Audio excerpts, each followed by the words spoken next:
In today's message, we are reflecting on the eternal priesthood of Jesus Christ and the unwavering promises of God.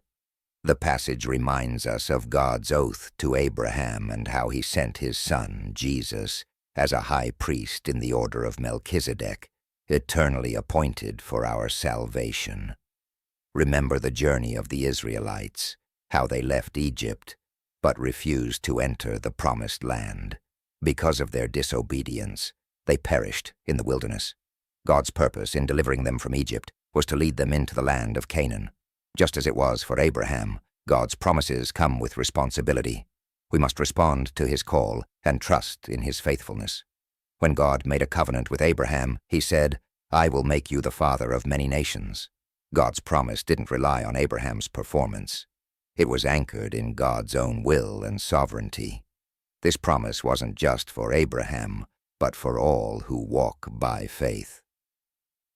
Romans 4:13 tells us that the promise to Abraham and his offspring didn't come through the law, but through the righteousness of faith. God's promises transcend human ability or effort.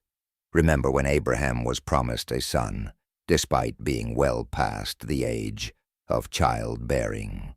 He and Sarah laughed at the impossibility of it all, yet God fulfilled his word. Isaac, their son, was born as a testimony that God creates life where there was none. Later, God called Abraham to offer up Isaac, testing his faith. This wasn't a reward for Abraham's actions, but a display of his trust in God. Ultimately, God intervened, sparing Isaac and reaffirming his covenant with Abraham.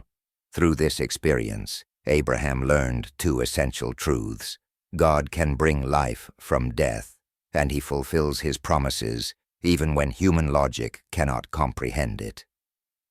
This moment in Abraham's life symbolizes our walk of faith.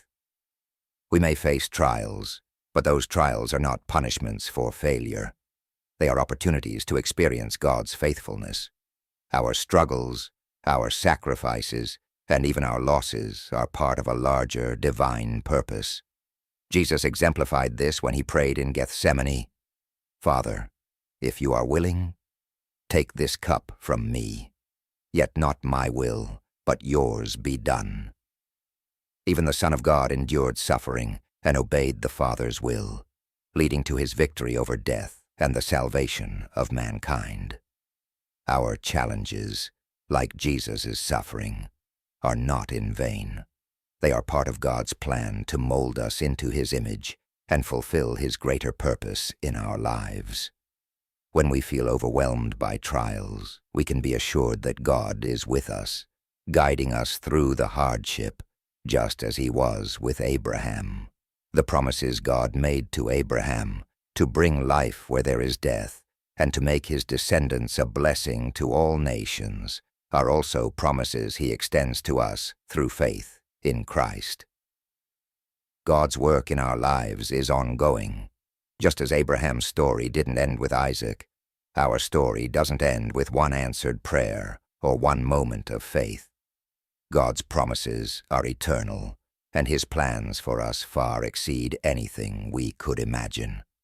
We are heirs to a hope that does not disappoint, because it is grounded in the unshakable promises of God. Even when we don't understand the path before us, we can trust in the one who has already gone ahead. He is faithful, and his purpose will prevail.